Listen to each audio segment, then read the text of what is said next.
About 2 months ago, I'd finished writing this speech. It was full of stories of success and messages about working hard and growing through failures. But one night, it had occurred to me that I hated it. Not only did I not like what I was trying to preach, but it made me sound as if I had it all figured out, and believe me when I say, I really don't. Then it hit me. My job here tonight is not to preach or to lecture. It is simply to remind you of what is really important to you. In light of all that life has thrown at me over the last few months, the most important thing there is to life is your loved ones, your friends, your family, and your relationships.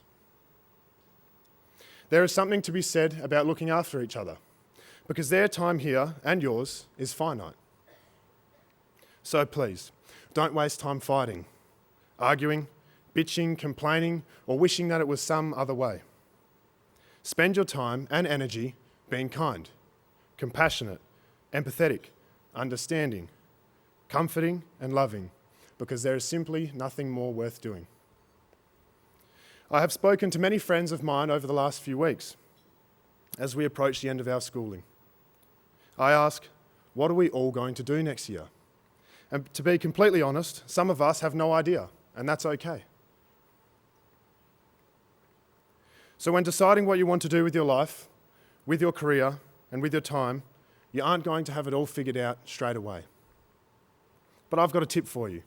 A great way to find out all the things that you don't want to do is to first find out all the things that you'd like to do.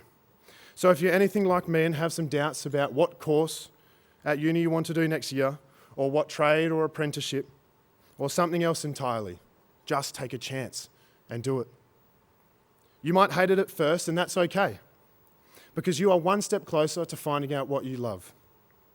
There will be moments when you feel lost, anxious, and not knowing what the next move is.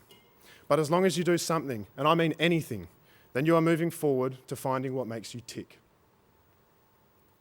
Once you find what makes you tick, chase it, work at it, and do it. Jim Carrey, one of my favourite comedy actors, in a speech at the Maharishi International University said, "My father could have been a great comedian, but he didn't believe that that was possible for him. So he got a safe job as an accountant, and when I was 12 years old, he was let go from that safe job, and my family had to do whatever we could to survive. I have learnt many valuable lessons from my father, not the least of which, you can fail at doing something you don't like, so you might as well take a chance at doing what you love."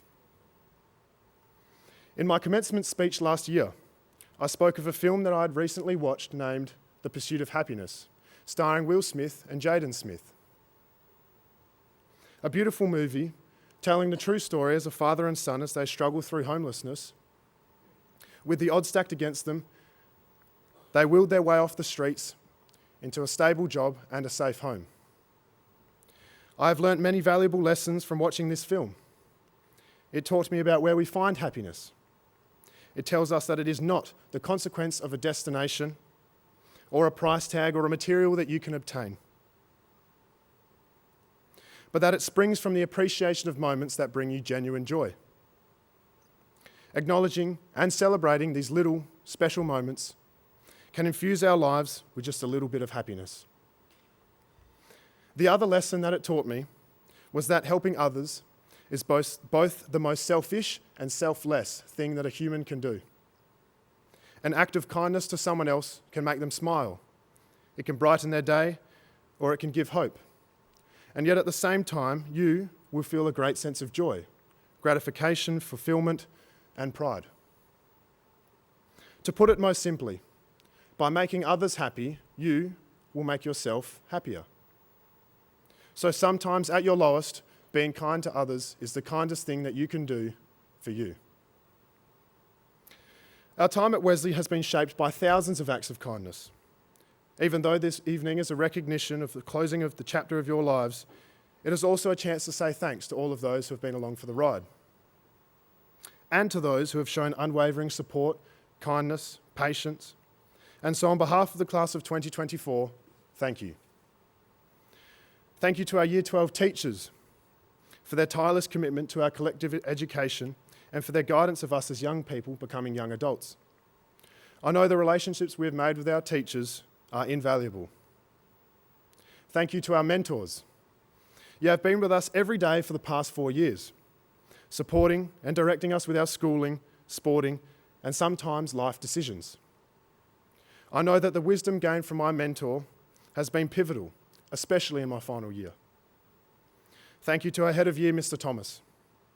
You are highly respected amongst the year group and the wider community college.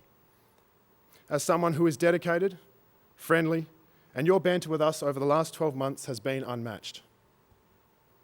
Thank you to the ground staff, maintenance staff, canteen staff, the IT staff and technicians, and the administration staff, for all the often unnoticed work that continually maintains Wesley as a beautiful environment.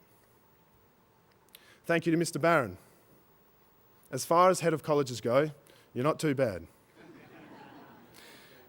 You are one of the most influential role models I've come to know. From the way you speak to the way you walk, your interest and care for every student's lives and their unique quirks is admirable and a great example of a gentleman, which is something that we all aspire to become. Thank you to Mrs. McGivern. Personally, I'm incredibly grateful for your support of me this year. You have always been there to listen and to guide me when I needed it. And it feels like just yesterday I was sitting on the football change room bench in our pre-season match against Trinity. I had tears in my eyes as I held a torn ankle. You were there, by my side, to let me know that it would all be okay. Your door is always open to every student, no matter the situation or problem. You have shown great empathy and understanding in prefect meetings, college events, tribunals, and classrooms. You are truly a beautiful person. To our parents and guardians, if ever there is a time when you feel low, tired, you need a hand or a kick up the arse from Dad, they are always there. They just are, and they just know. The support, care, kindness, patience, tolerance, belief, perseverance, and unwavering love has played an irreplaceable role in getting us here tonight. So thank you. 2024 has been filled with highs and lows, many triumphs and many more chances to learn and grow. For example, this year Wesley continued its commitment to the Leukemia Foundation with outstanding fundraising efforts and an army of shaved heads in support of our loved ones and the greater global community battling cancer. For the first time, Wesley participated in Movember, as we grew our Mo's and fundraised an amount that far exceeded expectations, whilst also exceeding the expectations of our parents, that with a bit of effort and a little bit of luck, we too can grow some bum fluff on our top lips. International Women's Day saw McGivern's Mayhem take on Boniwell's Barbarians in a competitive netball match between staff and students, with the senior school cheering us on. The Wesley prefects also took on the challenge of netball against Penrose in the annual prefect match. Going down narrowly by a couple of points, it was the upset of the century, and perhaps a moment I might never quite live down. Inter-school swimming is the highlight of the year, and even more so in 2024 as we placed a close fourth behind Hale and had indisputably the best and most passionate cheer squad at the pool that night. The production of Oliver featured the most incredible set design and creative storytelling that I may have ever seen. Along with the professional standard of acting, I was proud of all of those involved that night and deservingly sold out tickets every night. The gift to college this year was a sentimental signpost that was created by Max Ballard. It is centrally located between the senior school and middle school. Our belief behind the gift is that it's symbolic of where we have been and where we are going. With so many wonderful events that filled the Wesley calendar this year, it is a special, surreal feeling that we made them all our own. A tradition that began in 2016 is for the captain to decide what quote would be engraved on a plaque to represent the year gone by. When I was approached by Mr. Thomas about what quote should be engraved, I could only think of one line that had been in the back of my mind all year. Be curious and not judgmental. Mr. Thomas laughed but agreed it was a nice quote. It wasn't till later that day that I found out what was so amusing. He had "Be Curious" tattooed on his forearm. There was no better quote to summarise our year. Being curious and not judgmental is about curbing your predetermined idea of why someone is a little bit sharper with their replies or seems a little off today, and taking a second to ask, "How are you?" or "Are you all right?" No one truly knows what's going on in each other's lives. We really don't. So never underestimate the impact that you can have on each other's lives. Before I finish speaking with you tonight, I'd like to share an important message about love being the strongest legacy that we leave behind. To quote an American pastor, Rick Warren, "I have stood by the bedside of maybe thousands of people as they took their last breath. And what people say in their last breath is fairly important. They don't mess around.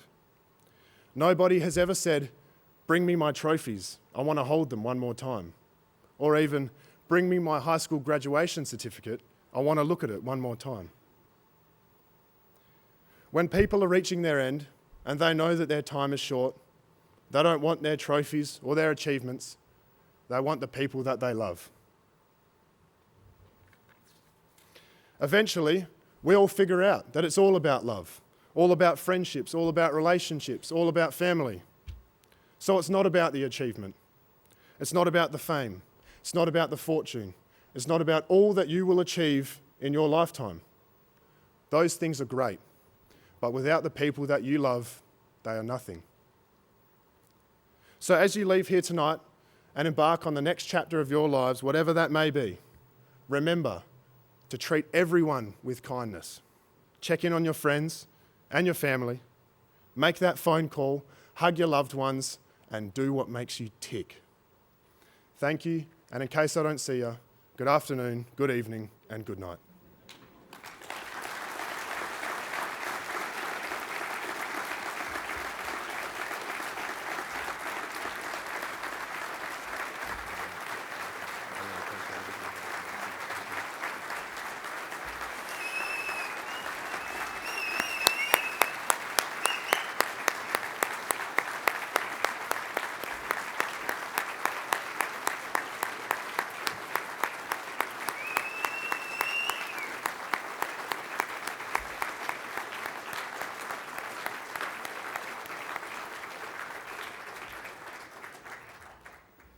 Thank you, Jake. Well spoken. I think your speech highlights how present you've been this year as a leader and as a captain.